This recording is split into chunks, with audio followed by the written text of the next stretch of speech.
Cloud. Okay, I've got your all set up. I'm gonna give it another minute. Is that okay? Sure. I'm going to try to find these right here.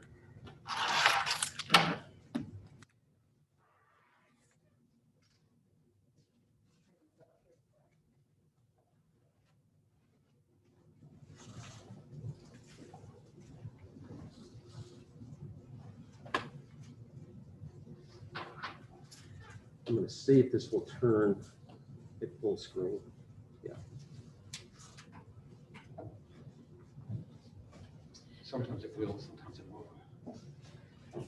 And I think I'm gonna go ahead and get us started because it's important that Dr. Forrester have all the time that he needs to be able to talk to you guys today. So he's our second speaker from the Dillard College of Business Administration. And so he's going to talk to us obviously about entrepreneurial finance. Next week we have Fane College of Fine Arts, and I'll talk a little bit more if there's time at the end. Otherwise, I'll send you a note about Wednesday will be a little bit different for next week. So with that being said, thank you, Dr. Forrester, for being here. Sure. And so how much time can I have? It's a 15-minute class. 15 minutes? Okay. Yeah, so you can have a full. Okay, you have a full time. Oh, wow. We're going to taste at the end. I'm kidding. My name is Robert Forrester, and I'm chair of economics and finance. So one of the things that I want to talk about to you today is about finance. So I'm going to stand back because I think I'm about 10 foot away, and I'll take this off so I can breathe. I'll just pull it down and I'll stay back. If I start coming towards you, if you'll kind of make a sign of the cross, let me know. I'll stop and stay away from you a little bit best I can. So entrepreneurial finance is an area that I really like because I think I consider myself to be a serial entrepreneur. Have you ever heard that term before? Have you heard of a serial killer? It's different from that. So a serial killer that does things over and over again. A serial entrepreneur is a person who, I guess they're addicted to being an entrepreneur. And I think that's what has happened to me over the years. I didn't start my first company. Actually, I didn't even start my first company. I bought my first company. I was 30 years old. And I'm 64 now, so it's been a long time ago. And I sold many of my companies in 2016.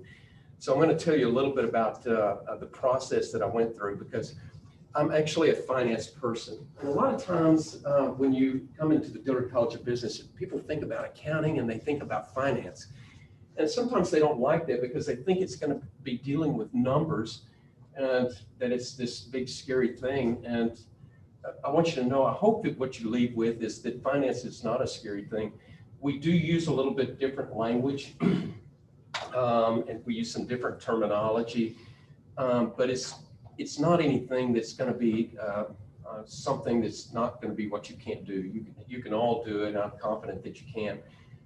The thing about entrepreneurial finance, though, is for entrepreneurs, the key to us is being able to get the financing. And have you ever been in one of those situations, or maybe you've seen other people in it, where you go out to apply for a job and the only person they want to hire is the person with experience? Isn't that frustrating? So how do you get the experience if you can't get the job? And isn't that the thing? Well, so entrepreneurial finance sometimes can be that same way. So how do you get the loan if you don't have the experience or if you don't have the collateral? How can you get the money to get the loan? And so that's one of the things that we run into. So I know that's really cluttered. And so I want to tell you a little bit about some of the companies that I've had. Four Stars Auto Ranch, that was a company that dealt with selling automobiles, and it was down in Henrietta, Texas. And I bought this company, and I think the volume was a little over $1 million a year that it was doing. And when I bought the company, I had to go in and make some changes and try to figure out how to get it to where I wanted it to be. And we got it up to about $50 million a year in sales. And we weren't making $50 million a year. That's $50 million a year in the top line, not the bottom line, but the top line sales. And over the years, we added some different lines. I bought another dealership. I bought a General Motors store down in Jacksboro. Later on, I bought a Ford store down in Jacksboro. I bought a Chrysler Dodge Jeep store. So I've owned about a dozen franchises. And I like franchises. You get some factory support, and there's a lot of tools and assets that they give you. And so even though that they have some kind of control over you, I like it because the success of them is usually a little bit higher. Later on, I started an insurance company. The way the insurance company worked, I set it up in the Turks and Caicos Islands because the restrictions in the US were a little bit higher and I didn't have enough money. So it was the monetary restrictions and I was, capital constrained, shall we say. So by setting it up in the Turks and Caicos Islands where the restrictions, the capital requirements were a little bit lower, I could get it set up and then get the company operating. And so what we have with an insurance company is you're selling policies. So you're having to, you're trying to predict what the claims are going to be. And then you're setting up the money in order to be able to pay the claims. And so we had a claims center that was out of Scottsdale where we would direct people to in order to, if somebody had a claim even locally, everything came out of the call center, went through the call center, and then they would find somebody local to go out and check on the claim and authorize the claim, and we would pay it. But meanwhile, you're collecting a lot of premiums waiting on the contingent liability. The contingent liability just means we're going to have claims in the future, and we know it. So we're setting it up as a liability on the financial statement. We're going to owe this money. We don't right now, but the cash is building up because people are paying premiums. So you're getting this money in and the premiums, and you're building this cash up, and you need to get a return on it, some kind of return that will actually help you to be able to offer the policies at a lower amount. So we would take and invest that money. We started another company, and it was a subprime finance company. The word subprime for most people actually has a really negative connotation. So the way that we looked at it, we actually had an existing market. If somebody came in to buy a car, and let's say I knew them and I know that they're really good people, but something bad had happened in their life. Maybe they went through a divorce or something had happened, and the banks turned them down and they couldn't get a car. We always felt bad, but we had this account over here on this insurance company where we had some money. So what we did was we set up the subprime company, and the insurance company, who's profitable on its own, loaned cash to the subprime company. Subprime company took out a loan from them. They paid interest back over to the other company. And then when somebody got turned down for a loan, if it looked like we really thought they were good people, that we could make them the loan out of the subprime company. Now, granted, oftentimes they might have some bad credit. They've already gone through something bad, so their credit scores are not good. And we would go ahead and loan them the money, and we would charge them a little premium for the rate. So if they got the car, now maybe they could get a job and they could go to work, and if they paid on it regularly, improved their credit score, then we would go back in, and because we had all their information, we would refinance them and put them into another car and put the money back into the subprime company so that we could help somebody else. So it worked out pretty good. Also with finance, the two things that we look at is return and risk. So we look at how much risk is going to be involved and how much return we're going to get out of it. Because again, even though sometimes you're doing things for the money, you also have some secondary reasons that may be altruistic. So that you're trying to, you want to help somebody. You want to have, not everybody does. And in subprime, there's a lot of bad stories about that. But so we're still in the subprime business. We sold some of our companies. We still have the subprime, still do collecting. My offices used to be in the First Texas building for a number of years. I recently bought a fire station that joined MSU property over here by the lake. And we converted that. We have our offices in it right now. And so it's really close by. When we were in the First Texas building, just a little side note, I never really went into the office. I went in twice a year. Went in about mid-year, kind of check on things just so that I could say I'd been in. And then I would go in usually at the Christmas party. I know they weren't giving me presents or anything. I was just kind of going in because it was something to do. So so I didn't go in a whole lot, but I did manage the company by the numbers and by the financial statements. And so one of the ways that I would do it was through looking at the financial statements. Typically, I do a very simple process that's called common sizing. And in common sizing, what I would do is I would put all of the numbers from the financial statement. Let's say that, do you know that we have multiple financial statements? Does anybody know what they are? Okay, so a financial statement, if you think about it as parts, I mean, we usually say we have 4 financial statements, but if you think about it as parts, you have an income statement, which is just going to be the sales at a specific point of time. So it's got the sales and the expenses, and it goes down to the bottom line. The bottom line is net income. So the top line is revenues, our sales.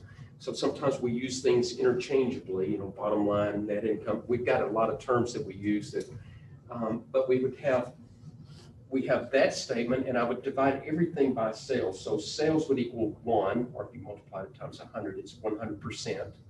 So you've got 100%, and everything else was a percent of sales. So it doesn't matter what the numbers are. You can actually compare it against yourself last year or last month or the year before, and it's always as a percent. So if you're going down through there, you can look at it really quickly, and they should be all pretty close to the same. If there's something that's off, it'll stand out like a sore thumb. So rather than having a bunch of numbers, you just got these numbers that should be very similar. And so we would do that on the income statement. The balance sheet, we would divide by total assets. So on the balance sheet is you've got assets on one side, you have liabilities and equity on the other side. And the assets on the left side are going to equal to the liabilities and equity that are on the right-hand side of the balance sheet. And the reason I can divide everything by total assets is liabilities and equity are supposed to be equal to the assets. Assets equal liabilities plus equity. It's called the accounting equation. And so I could divide everything by total assets. And so if total assets would equal to 1, then I could look and see, if there were any changes on it. It's a very simple process. It takes me about 5 minutes, and I can look through it and see if everything's going okay, or if I've got a problem somewhere, I can identify it pretty quickly, and then we can make a change or a tweak on that. But it allowed me to run it from up at the office, and didn't take very long. And today, I'm chairman of the board for Beacon Lighthouse for the Blind. We hire blind people. We give blind people jobs to work in a manufacturing plant. Sometimes we do stamping. If you think about this, sometimes it sounds pretty scary. I'm hiring blind people to work in a manufacturing plant. We're stamping products and, you know, dangerous things. But some people are legally blind and they can still see somewhat. And then sometimes we buy them some glasses that allow, it's got a camera built in, and it allows to project so that they can actually see. And it's a very safe environment. We try to make everything as safe as possible, and we've been doing it for a long time, and it just gives them jobs. And it's located over on Scott Street. I'm also on the board of United Regional Hospital, which is, we actually call United Regional Healthcare System. And so I'm on the board there. I'm on the executive committee there, which we make the decisions about payroll and that kind of thing. And then I'm on the finance and audit committee there. I used to sit on the board over at Clay County Hospital in Henrietta. But I still have the subprime company and still have the insurance company. But I've sold the car dealerships, all of those. And just shows some of the other ones. We have another investment that's actually one of the companies we own is a company called Carson Equity that does investing. And Carson Equity is my middle name is Carson, it's Robert Carson Forrester. So Carson Equity is, that was my grandfather's name, and we're trying to come up with a name for this company. And it's really kind of an erratic company, because if we see something that looks like fun, we may invest in it. Not long ago, I had a professor here at the university, and she came to me. She says, "I'm going to move to London." I love London. I lived there every summer with London with a study abroad, and so I love it too. And so I knew where she was coming from. She said, "Will you buy my house?" I said, "Well, sure. What do you got?" "I'll buy anything at some price." So she said, "I've got a 4-bedroom brick house that's built about 1920. It's got a detached garage. I've remodeled it. It's got central air." And I said, "What do you want for it?" She said, $75,000. I said, "Wow, that sounds too cheap. What's wrong with it?" "Well, it's got some window sills that are rotted, need to be replaced. I've got a window in the back by the detached garage. It needs to be replaced. And I got a couple fences." And so I'm starting to get a picture of it. I said, "I'll take it." I would like to go by and see it, and I want to bring my wife by because we do that for each other. I've learned my lesson the hard way. When you buy something, make sure you're all in on it because it's not going to work if you don't. So we buy the house, and we have people that work for us all the time on doing these projects and stuff, and we call our guys in, and they build new fences, and there was an area that needed to be tore off of the back that's just junk and had termites in it. We fixed all that, treated everything. The air conditioner was out. We didn't have any insulation in the house. We get it all fixed up, and we put it on we leased it out for $1,100 a month for about I don't know, a year or two, whatever it was, and then we recently put it on the market and we put it in probably too low and started getting offers on it. We got multiple offers inside of a weekend, and it looks like it's going to bring $120,000 on it. So it's going to have a nice return on the thing, but it took some investment to get it that way. That's one of Carson Equity's projects. They bought another one over on Bullington. Lady died, family called us, said, we're not coming up there. We want to sell it as is. It's got some problems. Will you buy the house? Yes, we will. How'd you get her name? Well, somebody told us. And I said, okay, great. And this is on the list of them. And so we bought it. And I think my wife gave $110 for it. So we went in and made all the repairs and got it fixed up. It took longer than we thought it would. Entrepreneurs tend to be optimists. You're the eternal optimist. You always think you're better than you are. I mean, we also suffer from this thing called overconfidence. So we think that we've done it before, we can do it again, but we don't realize that we're really not as good as we think we are. And so we go in there and we do it again, and we sell that one. I think it brought, I don't know, 160. Now, we're not that good. Part of the reason it brought 160 is not because we were that good. It's because interest rates on houses went down. When the interest rates went down, it made the housing market heat up. When it heated up, that supply and demand, there wasn't enough houses out there, and so you have to be careful about, because if you get successful like that, and you start buying more and more, and then if the interest rates rise again, then you're going to be in an opposite situation where you're not going to get as much out. Carson Equity also is invested in some other things, like we have another investment called CMP4, Carrollton Mineral Partners. Our original oil company that we owned was, we did business mostly in the Barnett Shale, which is down around Wise County, in the Fort Worth area coming up this way. And we were buying minerals, not land, but the minerals, the part that's underground. And then we were trying to buy existing minerals. And then we sold out of that one and moved into the Permian. Permian's much more expensive to get into, takes a lot of money. CMP4 capitalizes the amount of money that it took to get into the project. It capitalized at about 30 million, I think. We're about this much of it. Maybe, I don't know if you can see that right there, but there's not any air between. It's tiny, we're a tiny part of it. And so what we do in that, we try to buy the minerals up and then repackage them together to get larger blocks. So when you get a large enough block together, you can sell it to a major, like Exxon or somebody. And the majors want to buy these bigger blocks because of the horizontal drilling. Most of the stuff that we were doing in the early days were a vertical well. You're just drilling well straight down. And then later on, the technology improved where you could do this perforation. You know, you would perforate out and you'd get more out of it. And so you could take an existing well and you could we call it fracking. You could frack the well and you blow out maybe a foot or two out. Man, you could redo the well, maybe put some acid in it, redo it, and man, it just worked great for a while. So through technology, we actually made a little money that way. But then the horizontal technology came in where you would drill down and then maybe drill way out there. And instead of fracking for about a foot out, you would frack for about 36 inches or more out. And so you just really frack it out, and then they would really produce well for a very short period of time. So if you were to look at the decline curve on a vertical well was just kind of like this, whereas the decline curve, which is the amount that it produced on a horizontal well, the well may start out really producing a lot, and it would drop off very drastically until it got to to this other level. There's a mathematical equation for it that we call an ARPS curve. It's a pretty simple equation. If you do math much, there's not really a lot to it, but you can calculate the expected future cash flows. And really, in finance, a lot of what we're doing is we're looking at the risk and the return, and we're valuing these cash flows, the expected future cash flows. So we're trying to predict what the cash flows are.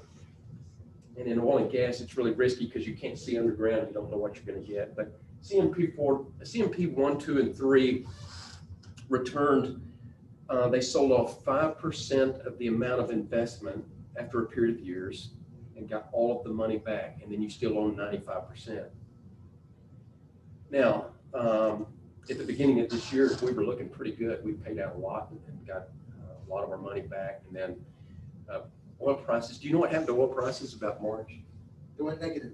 They went negative, first time in history. So how would a commodity go negative? I mean, it's like saying this chair right here, it's got to have some kind of value. It's a commodity. What would you give me that chair? And you say, no, I won't give you anything. You pay me $30 and I'll take it.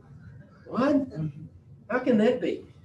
Actually, what happened on it is there was this thing with Saudi Arabia and Russia. I won't go a long way into that detail, but what was happening is the prices on it, they got into a price where there was way too much supply, and we don't really store oil.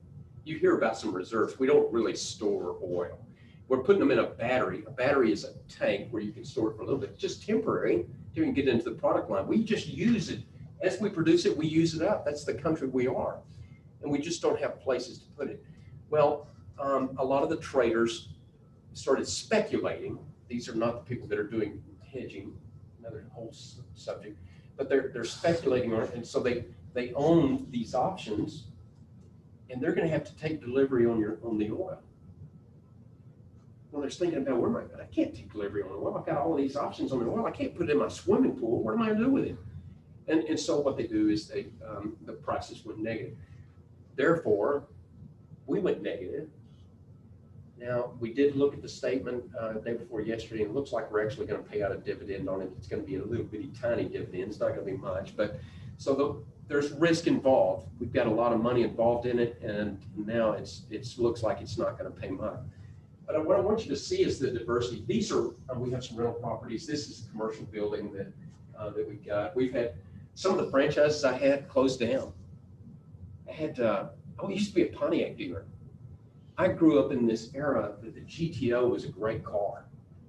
You don't even know what a GTO is, right? So I used to have a Ram Air 4 convertible. You probably don't know what that is.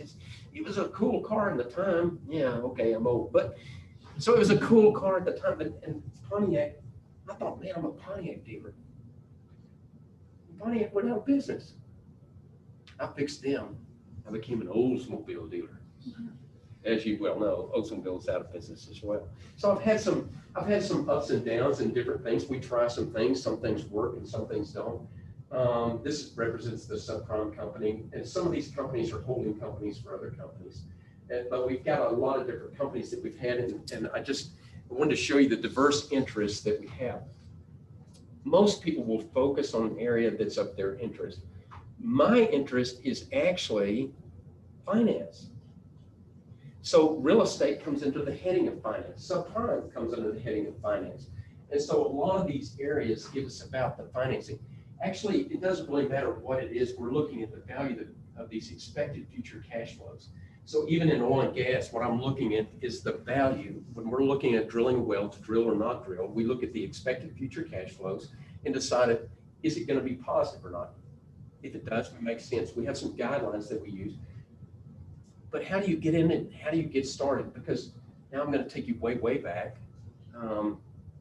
So many years ago, when I was in high school, I lived out in the country in a little town called Gladewater, Texas. Anybody know where Gladewater is? Outside of Tyler, Longview, that area over there. So it's that area of East Texas. It's kind of a poor area, very sandy. And my parents were divorced. My mom was a single mom trying to raise 3 of us kids, and we lived in a house. Our house had electricity, but it didn't have running water. So we had a well out front. We'd have to, pull water up and to get water to drink with or cook with and that kind of thing. And so I'd have my first class of the day, I'd always put on my schedule as PE so I'd go in and get a shower. I know it sounds kind of ridiculous, right? You don't even think about that today. We take a lot of things for granted. And so I knew that I began to write down goals, things that I wanted. I wanted indoor water. I wanted to write down all these goals that I wanted to achieve and to try to drive myself to be better. And I wanted it to be better for my kids and for my grandkids. I have grandkids now. So I wanted to make life better. And so I wanted to try to figure out a plan to achieve those things and try to set up some goals on how I would achieve those things. And so we all do that. We set our goals. And I think probably I had an unfair advantage, but because we were so poor, it drove me much harder than I probably would have driven. I think my children are disadvantaged because they've had things good. But I probably have told them that, and I shouldn't have. But you know, things have worked out well for them too. As far as they've worked hard, they've set goals, and they've done things. But my daughter asked me one time, she's also a partner in Carson Equity. And so as we were going over the statements, and she does valuations of projects, and we look at lots of projects, and a lot of them we turn down. But as we look at these lots of projects and everything, she's looking at it one day and she said, Dad, I'm just curious. Why have we always lived on this strict budget? I never really thought about it. Why do we live on a strict budget? I mean, we set aside how much money we're going to have, and this is our budget for our family, and this is what we have. And then if we may wait. I mean, my pickup is a Dodge pickup, and it's a 2013. Now, I usually have 5 or 6 cars, but that's my truck. And I don't really want to buy another one. I mean, it's a good truck. A new truck is over $75,000. This is a diesel 4-wheel drive with leather and a sunroof. I don't want to spend that much money. I could, just don't want to. My Jeep is downstairs right now. It's a 2016. I like the new Jeeps. I'd like to have a new one. I could afford a new one. And so it kind of hit me home as what she was talking about. Why shouldn't we? Well, I think you need to live on a budget. You need to budget yourself and try to have some constraint. You need to live under your means, right? And so we all need to live under our means, because if you're living over, you never really accomplish anything. So this area of entrepreneurial finance that I'm going to talk about is it's the collision of the two worlds, and I'm going to show you that. It's this world of corporate finance that's colliding with entrepreneurship. And corporate finance, this world of corporate finance, we like to think about them as these guys where they talk this strange language, the expected future cash flows. They use a capital asset pricing model in order to evaluate. All right, they always wear ties. I made a point of not wearing a tie today. And so you've got this world of one thing, this corporate finance, and you've got this world of entrepreneurship. Entrepreneurship is more about people that I always think about young people when I think about entrepreneurship. Young people with ideas. So if you think about the two economics of this, you've got people with ideas but no money, right? And you've got people with money but no ideas. And that's the two people we want to get together. Now you've got some people that don't want to be in this particular thing. They want to work for a living, and I think that's great. That's the wonderful thing about it, that in our economy that we can do. But yet, I don't want to focus on the rest of it today. I just want to focus on these two, the corporate finance and the entrepreneurship.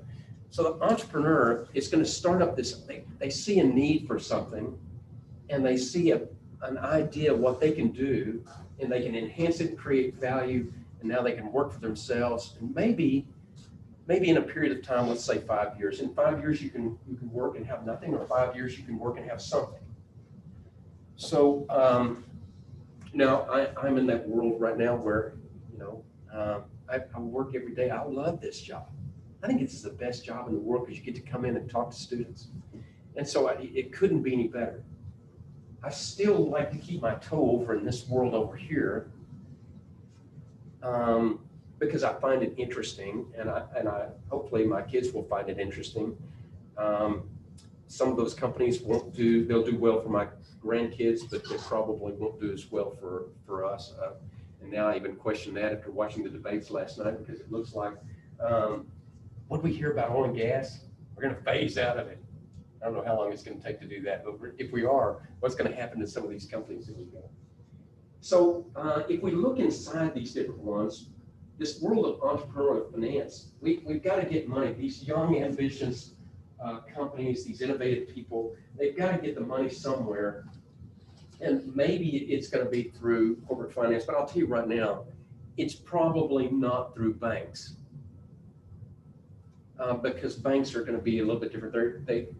Banks actually, they're going to want some kind of additional collateral that, and it's like that when you're trying to get the job and you got to have experience. Now you go to the bank and they want collateral. I can't get collateral because I can't get this started. And so it's kind of this catch-22. So what we do sometimes in order to, instead of going over here to this world of corporate finance, when we start the company, we actually instead, we might go to family and friends. So our family hears about the idea and they want to help us out, and they say, hey, I've got a little bit of money. Let me just chip in and help you out. That's good. Okay. Maybe your friends want to get on it too, and they get in on it, and we do that. We do some crowdfunding these days.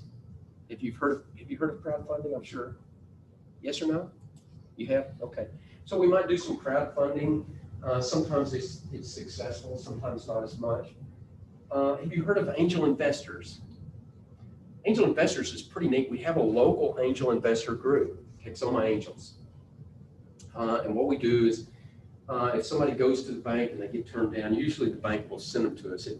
Let's say one of you comes up with an idea and you want to start a company, and especially if it's local, right here in Wichita Falls in this area, we really want to look at it. Now, most of us have been in business ourselves, and we want to look at the idea and listen to the pitch and try to figure out if we can help and if we can try to figure out a way to make it work. Angel investors comes from many years ago in New York, and when a play would come to Broadway, they would need somebody because they'd have to have costumes and set designer and pay for rights and pay for the rental and get it all done. It's going to take millions of dollars.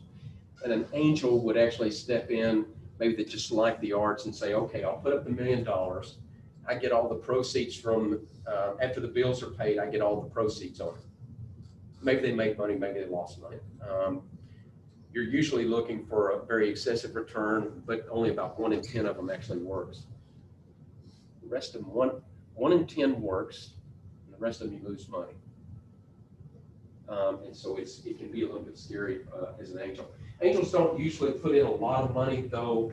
Our state representative, James Frank, and I, we started up a little company. It was a DIP finance company. He's a finance guy too. DIP is DIP, it's debtor in possession. And what we were doing is loaning money to companies that were short of cash and had gone into bankruptcy. And specifically, we loaned money to this last one. We did money to, it was an aerospace and defense company. It's one of those deals that didn't work out. And we wound up, we were going to own an aerospace and defense company because they defaulted on a loan to us, which meant one of us was going to have to quit our job. I mean, he's working for the state. He's at the House of Representatives and owns companies here in town. And so we're thinking, okay, Robert, it's your turn. You got to go. If you ever quit a job at a university in the middle of the semester, I'll promise you where you won't be working again. You walk out on the students in the middle of the semester, you're never going to teach again. I said, James, I can't. There's no way. So we wound up selling the company. We would have sold it and made a lot of money on it. We did our due diligence. We thought we were safe. We thought we'd loaned them about 10 or 15% of the value of the company. And we had the company sold to our competitor. We were going to sell it to our most direct competitor. And the government stepped in and said, you can't sell it to them because then it'll be a monopoly. It's called a single source provider, meaning that there would be only one place for everybody to go to buy things, and they wanted it to not be. So we had to put it on the open market. There wasn't a lot of buyers for aerospace manufacturing companies that we other people just didn't want to get involved in the thing. And so we sold it at a loss and lost some money on that particular one. And we had stepped up. We were acting more like a VC at that point. VCs, so an angel investor invests their own money, and a VC, usually smaller amounts, maybe 50, 100, 200, 300,000. Sometimes we have to step up. James and one of these other companies, I know he'd put in over $1 million in it. So at that point, we were acting more like a venture capitalist. But VCs are not, they may write a check for part of their own money, but they're also investing other people's money. And that's the biggest difference. It's more money, but oftentimes it's other people's money as well. Sometimes those are institutional investors, and an institutional investor might be like a pension fund or something like that. It's putting a small amount of money to be invested. They're looking for an excessive return. They actually have a contract to get it. They're trying to get a higher return from it. Banks, which again, banks, it's very hard for a startup to go to a bank. I mean, if you think of yourself now, I remember at 30 years old, I went to First National Bank of Henrietta and talked to Dwayne Dickey and Bill Holman. And Dwayne Dickey and Bill Holman actually wanted this company, Four Stars, to remain in Henrietta. And they wanted the jobs. They didn't want to lose any more businesses. And so they put some restrictions on me in order to make the loan. They did the original lending, and I did lending through lots of different sources. But I needed to borrow millions of dollars. And so it was, you know, it's hard when you're 30 years old. I'm 30 and you had, I mean, I had a house, I had some cars, and it was one of those things where you look like you're successful, but you really don't have a lot of assets. So I'm 30 years old and I don't have a whole lot of assets in order to be able to borrow against, not to be able to borrow millions of dollars. And the government actually can be a good source. The government likes startups and they like to do job creation.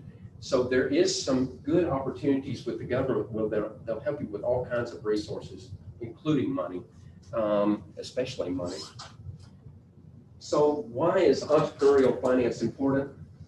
Well, obviously money is a key resource. We've got to have it in order to get started. So from the entrepreneur's perspective, that money is what we're really looking at. That's why it's important. We can't do our business without getting the money. However, it has to be good fit. If you think about the fit is a big deal because who you're going in partners with, they may direct how you want you have an idea how your business is supposed to go, and yet their idea may be much different. And they don't want to take the risk that maybe you want to take. And so the investor that you have may impact the company such that it's not the company that you envisioned. From the investor's perspective, obviously they want a return. They want some portfolio diversification. You know, maybe they're willing to take a higher risk to get their portfolio returns up. And they may have some strategic objective that might maybe make it fits and works into it. Oftentimes these are retired, these investors, they're retired and they like to still keep a hand or an idea in the market where they can still, you know, feel like that you're contributing and feel like you're giving back. I think I get some of that from working up here. It allows me to feel like I'm sharing some of my knowledge at the university by teaching and working as a department chair. And then there's the ecosystem perspective.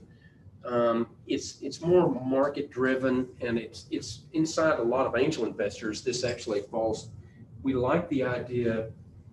I mean, if you come to me and you've got an idea for growing jobs in Dallas, I'm really not as interested.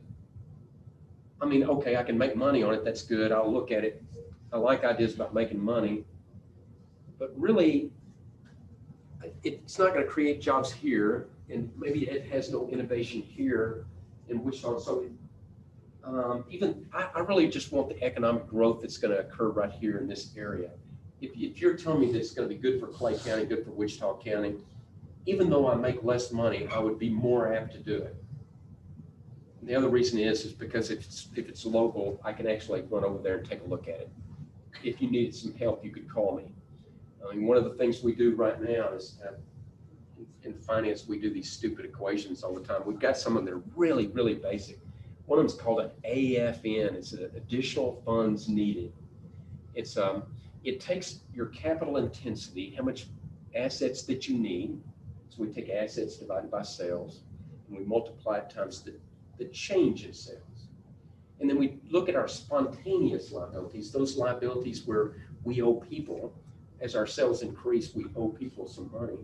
And so that actually makes it where we need less money because maybe people have extended us some credit on our accounts payable. And we look at this spontaneous liabilities. It's liabilities at times 0 divided by the sales at times 0 times the change in sales. And then we multiply it times the profit margin times the new projected year.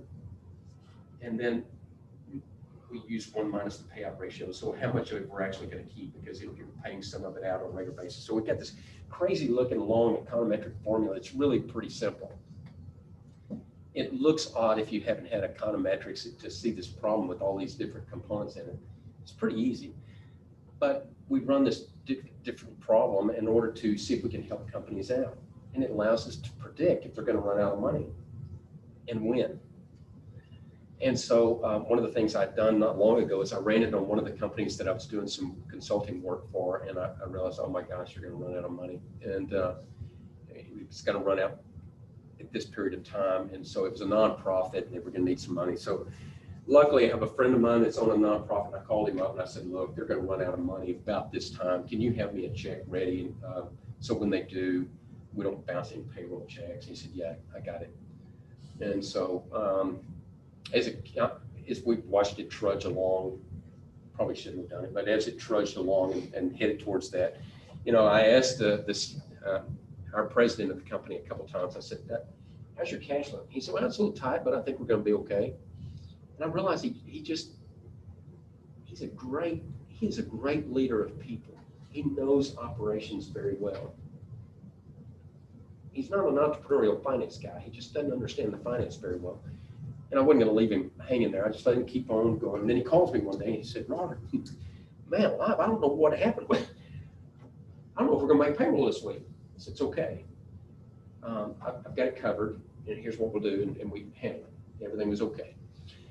But then I went in and I said, we actually need to restructure and plan for this for the long term. And here's how we need to do it. We put a plan together, and then now everybody's happy and the business is comfortable and things work.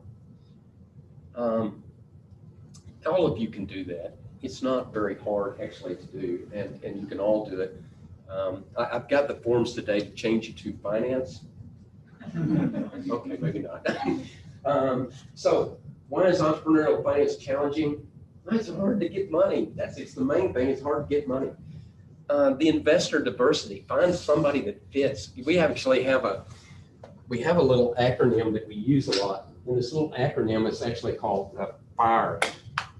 And so FIRE is going to be the first. Let me just do it up and down like this so it'll be easier.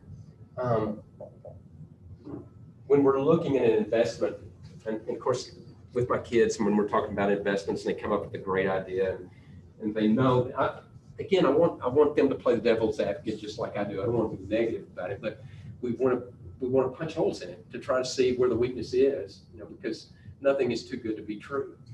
But FIRE, what's the fit? Does it fit with our strategy? Does it fit with our knowledge? Does it fit with what we're able to do? Can we manage it?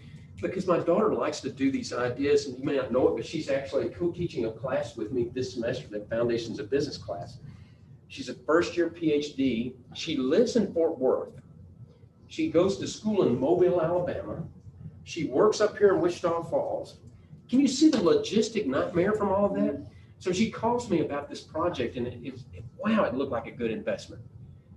It was actually in Fort Worth, and it was inside the loop, and some duplexes, somebody getting out of the investment business, and the price was right, the cash flows were right. It would have been probably a good flip.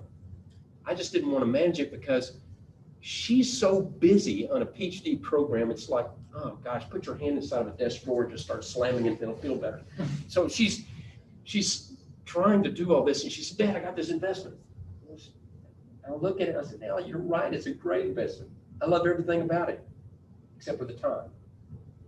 if you were through your program, she's not even ABD. ABD is all but dissertation. She's not even close.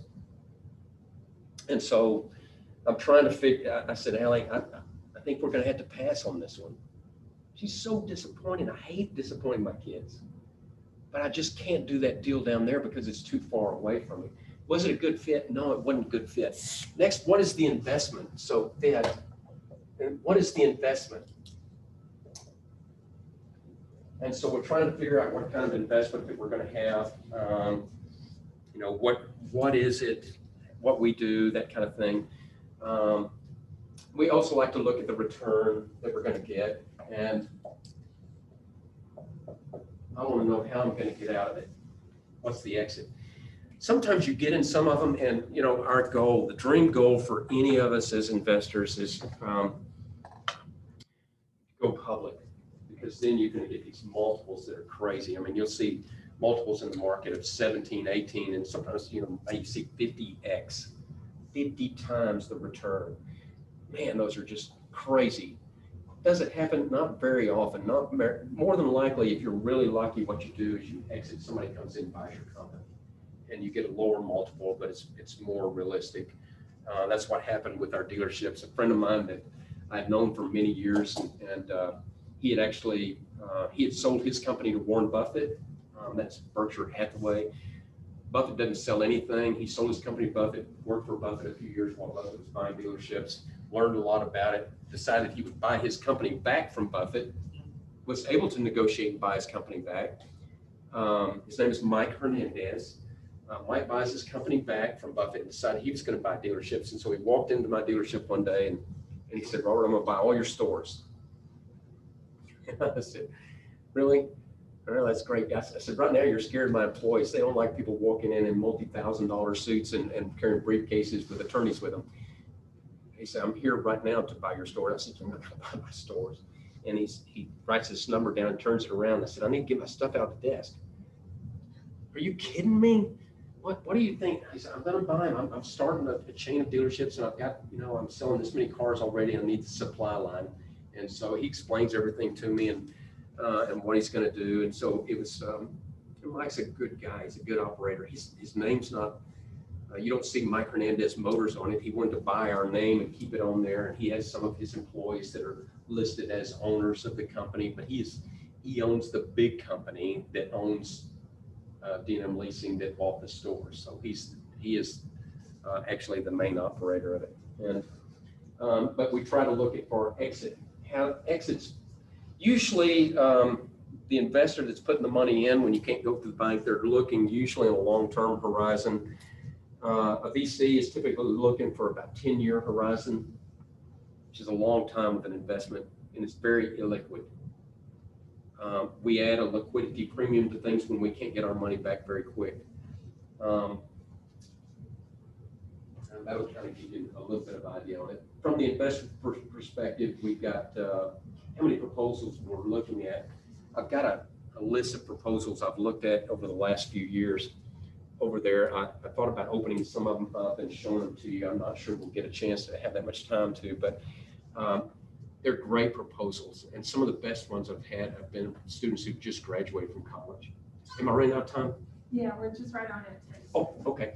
So I'll just tell you that maybe another time I can come back and share some of the other things with you, but it's important that one of the things that I wanted to share with you, just to wrap up, is your credit score. There's a Fair Isaacs credit score. It's Fair Isaacs company, and you all have a credit score, and it's already started. You have it right now.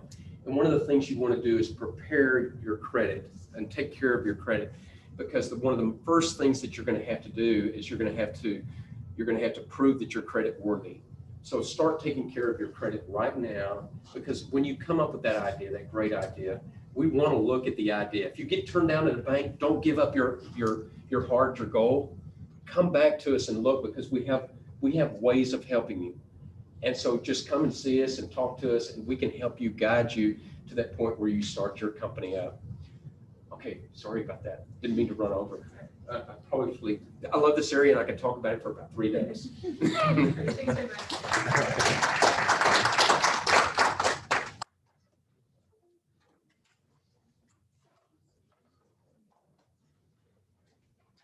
posted Dr. Forrester's presentation up to D2L, so you'll be able to access it and take a look at it again.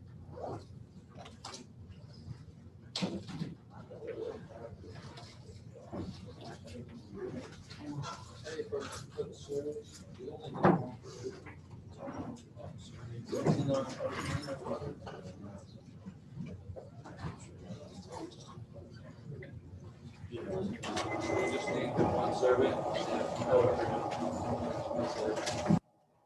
So we'll just send it through to him probably the next week, eh? So much. Sorry, I always have No, you're way right. more than I need. No, it's always the way that, you have this, and it's funny, my, one of my faculty teaches in the gym after, and I'm invariably like late, I was so bad.